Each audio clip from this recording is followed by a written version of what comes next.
Le ministre des Enseignements secondaires, en collaboration avec le Minpostel, la CRTV, l'UNESCO et l'UNICEF, a développé une plateforme d'enseignement à distance pour les élèves du secondaire au Cameroun. Une série d'enseignements dispensés par des enseignants de qualité pour les élèves du secondaire.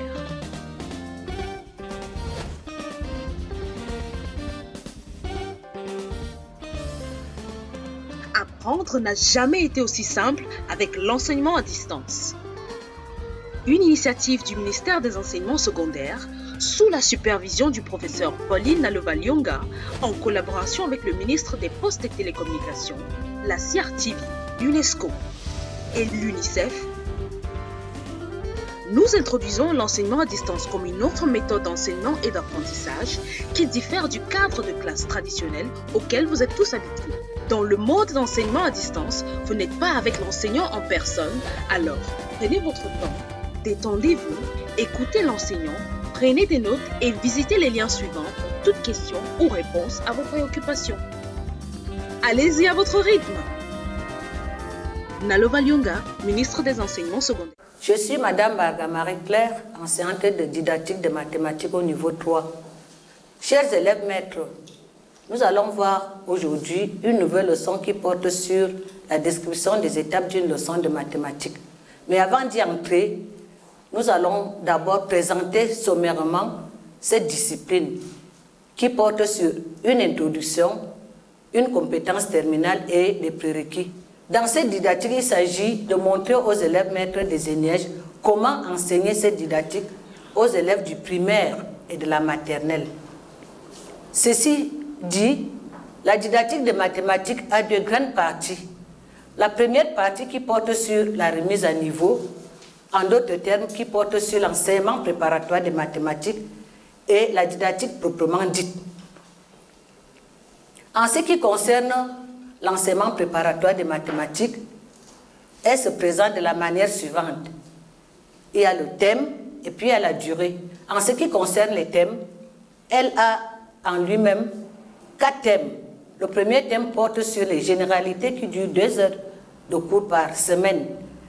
Le deuxième porte sur les activités numériques qui comptent 4 heures de cours par semaine. Le troisième thème porte sur les activités métriques qui seront vues aujourd'hui, qui s'articulent autour de 2 heures également, et puis les activités géométriques qui durent aussi 2 heures. En ce qui concerne la didactique des mathématiques proprement dites, elle a 5 thèmes.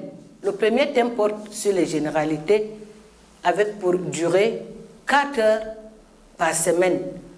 Le deuxième thème porte sur les domaines de l'enseignement des mathématiques qui porte sur 6 heures.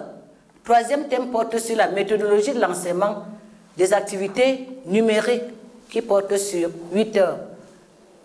Ainsi, septième thème qui porte sur la méthodologie de l'enseignement des activités métriques qui compte aussi 8 heures.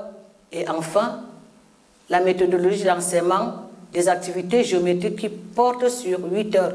Au total, cette didactique totalise 44 heures par an. Ainsi donc, nous allons voir la compétence terminale. Chers élèves maîtres, vous savez que vous êtes des professionnels de métier.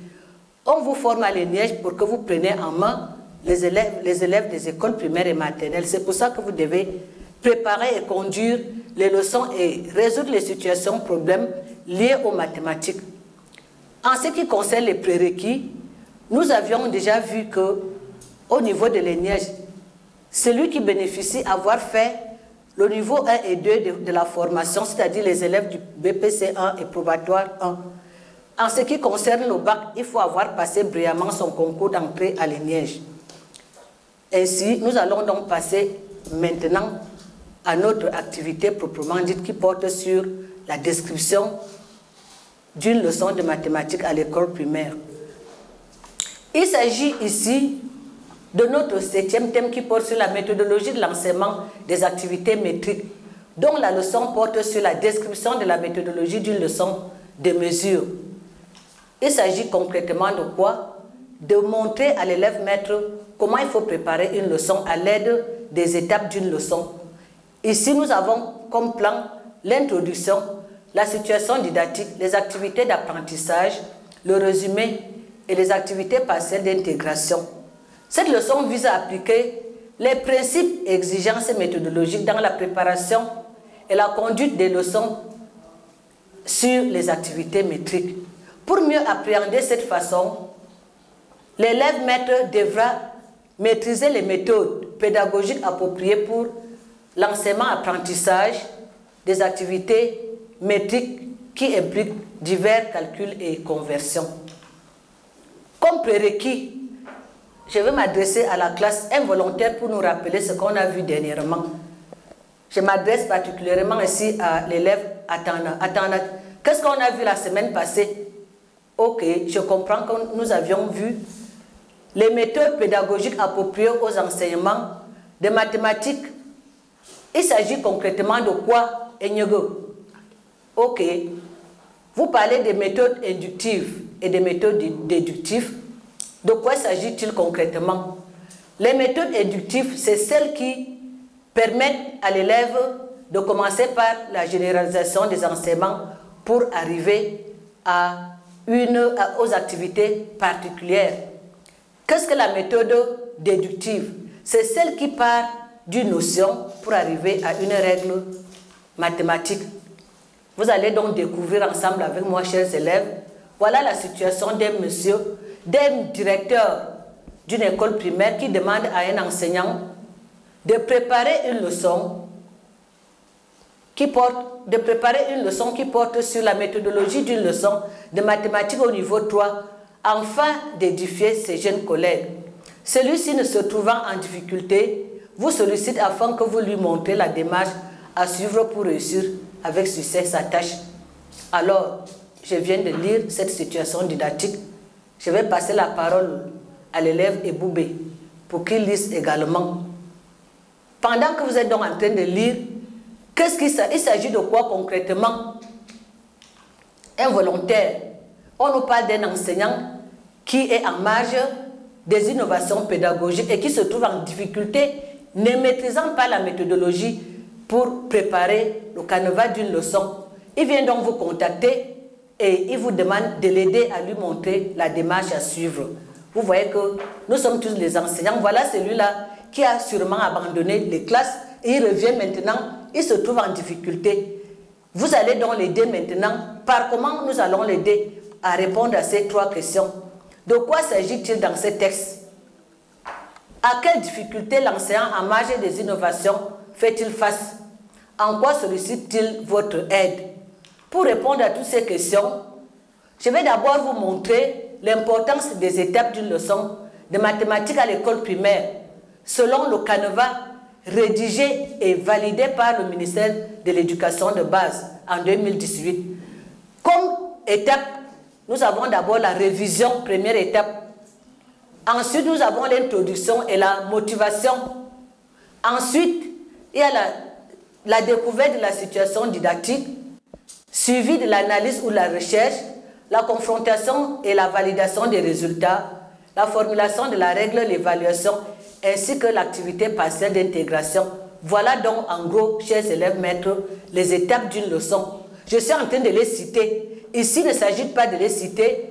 Il est question pour nous, aujourd'hui, de décrire ces étapes, étape par étape, pour arriver à cette démarche que cet enseignant est en train de solliciter auprès de nous. Voilà donc devant vous les étapes d'une leçon. Nous avons première colonne, c'est la colonne des étapes. Deuxième, c'est les objectifs pédagogiques intermédiaires. Ensuite, la troisième colonne, c'est l'activité du maître. Quatrième colonne, activité de l'élève. À la révision, il s'agit de quoi concrètement? On s'adresse ici à l'élève à l'OPI, on lui demande de mobiliser les prérequis, c'est-à-dire ses connaissances antérieures par rapport à la leçon du jour. Que fait le maître à ce niveau? Il pose des questions ou propose un exercice à résoudre. Et que fait l'élève? Il répond aux questions ou traite l'exercice proposé. Quand on passe à l'introduction ou la motivation, il s'agit ici de découvrir l'objectif pédagogique opérationnel qu'on a abrégé ici par OPO, que vous connaissez bien. Ici, l'enseignant annonce ce topo et motive l'élève pour le sensibiliser à bien travailler. Qu'est-ce que fait l'élève? Il suit attentivement. Qu'est-ce qu'on découvre à l'étape de la découverte de la situation problème qui fait problème vraiment ce jour? On demande à l'élève de comprendre la situation problème, de comprendre les problèmes qui sont posés. Quelle est la difficulté que cet enseignant rencontre? Ici, l'enseignant, le maître propose le problème à résoudre, lit le problème et fait lire, pose des questions pour amener les élèves à bien comprendre le problème. Et que fait concrètement l'élève à ce niveau? Il suit attentivement, il ne fait rien, il lit silencieusement, il se fait des représentations mentales, il répond aux questions et il continue. Lorsqu'on arrive à l'analyse ou la recherche, il s'agit ici de l'étape où l'enfant travaille concrètement. C'est ici que l'enfant construit son savoir. Si l'enseignant ne met pas le paquet ici, c'est qu'il n'a pas enseigné. Qu'est-ce qu'on demande à l'élève ici? De résoudre le problème posé.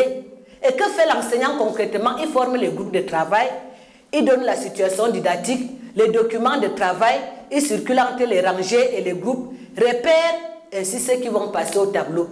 Et que fait l'élève à ce niveau? Il cherche des solutions aux problèmes posés individuellement et en groupe. Chers élèves maîtres, je vous rappelle qu'à ce niveau, l'enfant ne travaille pas seul parce que nous sommes dans l'APC.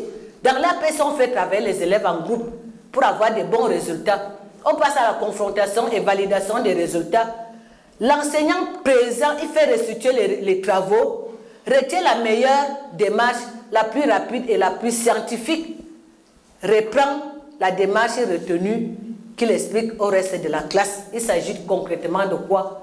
C'est-à-dire les enfants travaillent, ils présentent les travaux, on restitue, on amende et on corrige, et afin d'avoir de bons résultats. Qu'est-ce que fait donc l'élève? Il présente son travail, réagit pour donner son point de vue. Parce que l'élève a son point de vue, parce que c'est lui qui est au centre du savoir, c'est lui qui construit le savoir ici, et suit les explications de son enseignant. À la formulation de la règle, comme vous le connaissez bien, ici il s'agit seulement de faire formuler la règle à retenir aux élèves. Donc l'enseignant pose une question fondamentale pour amener les élèves à formuler cette règle. Concis la règle dans les cahiers. Ici, l'enfant doit prendre quelque chose à retenir dans son cahier. Que fait l'élève? Il formule la règle, suit attentivement et consigne quelque chose dans son cahier de résumé.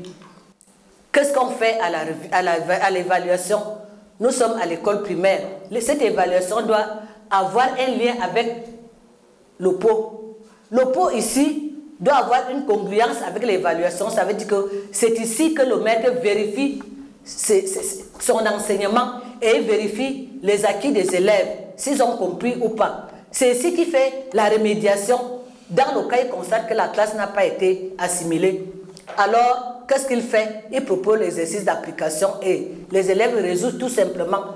Quand il arrive aux activités partielles d'intégration, c'est parce qu'il a déjà épuisé un certain nombre de leçons qu'il a enseignées. Et s'il donne un exercice d'application qu'on appelle situation, problème d'intégration, qui est complexe. Pourquoi la complexité? Parce que cette situation résout les problèmes de la vie de tous les jours. La vie du quartier, la vie du village. L'enfant sort un peu de la salle de classe pour travailler dans le contexte de tous les jours. Chers élèves maîtres, je viens de vous démontrer étape par étape cette procédure pour arriver à résoudre le problème. Et je vous ai montré le modèle parce que je l'ai fait moi-même, étape par étape. Et c'est ce travail que je vous invite maintenant à le faire dans les groupes. Je vais demander à chaque chef du groupe, comme vous avez déjà constitué vos groupes depuis le début de l'année, vous le savez, que chacun regagne son groupe. Vous allez donc maintenant travailler sur la base de cette situation didactique que je viens de vous donner et sur le modèle que je viens de vous édicter afin de travailler au sein de vos groupes. Ok, mettez-vous au travail. Vous avez la situation didactique, vous avez les cahiers de cours, vous avez les cahiers d'exercice, vous avez vos savoirs. Donc mettez-vous au travail et je vous donne 10 minutes. Je vous ai rappelé, je vous ai dit à l'étape de la formulation de la règle qu'il s'agit seulement de formuler la règle. Donc vous allez voir au troisième groupe comment nous allons corriger. Ok. Qu'est-ce que vous venez de dire? Est-ce que vous pouvez récapituler ce que vous venez de dire? Je viens donc d'entendre de vous que les étapes d'une leçon de mathématiques sont la révision, l'introduction, la motivation, la découverte de la situation problème, la recherche ou bien l'analyse, la formulation de la règle, la confrontation, ainsi que l'évaluation et les activités d'intégration partielle. Sans plus attendre, nous allons continuer. Cette fois-ci, chacun va le faire individuellement pour vérifier si effectivement vous aviez compris. Je vais ajouter à la situation didactique une fiche ressource que j'ai préparée, qui vient de l'école primaire, qui porte sur le trapèze. Vous allez juste repérer les étapes. Je ne vous ai pas dit de regarder la fiche proprement dite. Vous repérez rien que les étapes d'une leçon de mathématiques. Cette leçon porte sur le trapèze. Ne regardez pas le trapèze, regardez seulement les étapes. Ok, vous avez 2 minutes pour le faire. C'est très bien. Ok, nous allons donc voir dans l'ensemble si la leçon a été assimilée. Nous venons de retenir qu'une leçon de mathématiques à l'école primaire se déroule en 8 étapes que je ne vais plus répéter ici. L'étape de la confrontation constitue le corps de la leçon. Chaque leçon de mathématiques se termine par une règle, une formule, une technique, une procédure de calcul comme je viens de le faire. Comme activité partielle d'intégration, vous allez prendre vos cahiers de devoirs et vous allez me préparer pour la semaine prochaine une fiche de préparation d'une leçon de mathématiques au cours moyen 2 sur la correspondance entre les mesures de masse, de capacité, de volume que nous allons corriger la semaine prochaine. Et chacun va faire ce travail individuellement à la maison que nous allons corriger. Et ce travail sera noté. Est-ce que vous me suivez? Nous sommes donc arrivés au terme de notre cours et prochainement nous allons voir la structure d'une fiche de préparation que vous connaissez déjà parce qu'on l'avait déjà vu il y a 2 semaines avec les activités numériques. À la prochaine.